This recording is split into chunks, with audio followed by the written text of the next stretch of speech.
Bonjour à tous, une fois de plus, bienvenue dans Petite Lumière. Aujourd'hui, nous allons encore parler d'un petit sujet et le thème c'est Revenez à moi, revenez à moi. Dieu voudrait que ses enfants reviennent à lui. Dieu voudrait que tout homme parvienne à la connaissance de la vérité, que tout homme soit sauvé. Comme il est dit dans 1 Timothée, chapitre 2, les versets 3 et 4. Dieu voudrait que nous soyons tous sauvés, que nous revenions à lui tels des enfants reviennent vers leur père. Parce que c'est comme un enfant qui va vers son père que nous pouvons aller à Dieu. Sinon, nous ne pourrons pas le rencontrer. Nous allons nous limiter à avoir la connaissance de Dieu sans le connaître lui-même, sans avoir la rencontre en fait.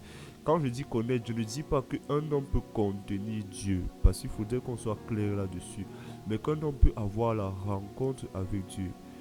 En fait, un homme peut avoir la rencontre avec Jésus-Christ qu'on prêche tous les jours, parce que le verset qui suit déjà dit il y a un seul médiateur entre Dieu et les hommes, Jésus-Christ homme.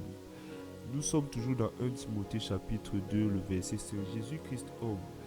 Ce n'est pas Marie, ce n'est pas les apôtres, ce n'est pas un saint, c'est Jésus-Christ homme qui est médiateur entre Dieu et les hommes. C'est par Jésus-Christ qu'on parvient au salut, c'est par son sacrifice qu'on parvient au salut. Ce n'est pas par l'intercession d'un quelconque saint. Sinon même moi, je pourrais mourir et à cause de la vie que j'ai menée, on pourrait dire Saint Emmanuel, mais ça n'a pas de sens.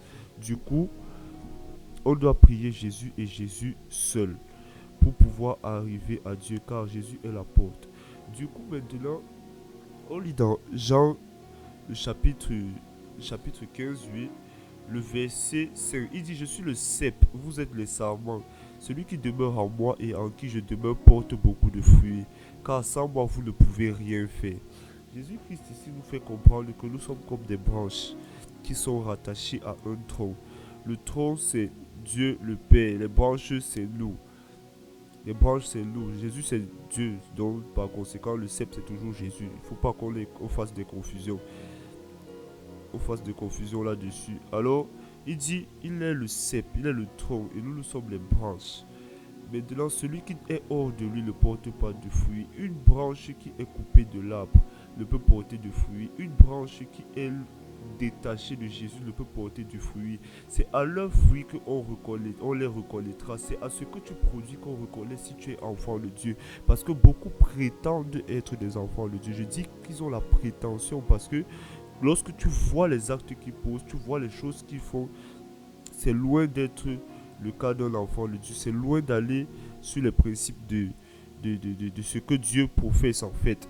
C'est loin d'aller là-bas. Et dans ce sens-là, il nous dit un arbre ne peut porter de fruits, une branche, pardon, ne peut porter de fruits si elle n'est pas rattachée au tronc. Il faudrait être rattaché au tronc. C'est pourquoi revenons tous à Jésus, revenons à Jésus, revenons sincèrement à lui.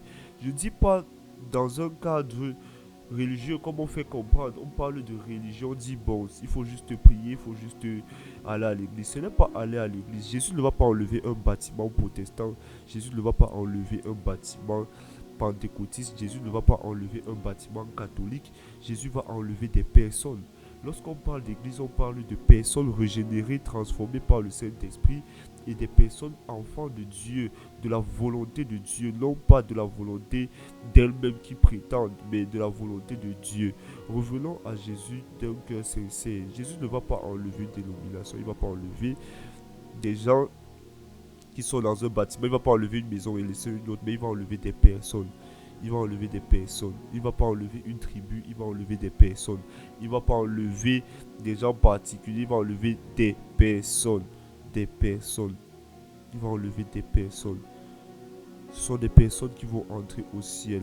Des personnes pour dire, ce ne sera pas une structure, ce ne sera pas un titre, ce sera est-ce que réellement tu es revenu à lui, est-ce qu'il y a eu la rencontre et quel est l'état de votre relation à ce jour. Ce n'est pas quel est l'état ou bien quel est ton nombre de prières, mais quel est l'état de votre relation. La prière est importante si et seulement si elle te connecte à Dieu.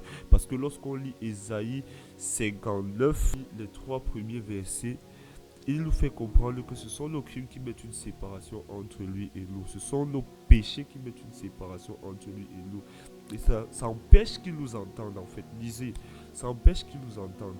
Ça fait en sorte que si déjà tu n'as pas ce cœur repentant là, si déjà tu n'as pas ce désir de changer là, mais que tu as le désir d'atteindre Dieu, ou tu as le désir de dire que tu connais Dieu, tu seras en train de te mentir à toi-même. Parce que ce qui va d'abord te réconcilier sera le sang de l'agneau, sera le sang de Jésus, qui sera le sacrifice de Jésus. S'il n'y a pas eu réconciliation, il n'y aura pas conversion, il n'y aura pas rencontre. Du coup, il faut d'abord qu'il y ait cette étape de la réconciliation là. Et c'est ça le travail de Jésus-Christ qui est ministre de la réconciliation, qui est la- l'élément clé de la réconciliation avec Dieu. Si tu le zappes et que tu prétends te connecter à Dieu, tu vas manquer, tu vas rater le coche, comme on dit. Tu vas vraiment rater le coche, tu vas rater le but en fait. Et tu vas croire que tu vis une vie où tu seras sauvé et ce ne sera pas le cas en fait. Ce ne sera pas le cas.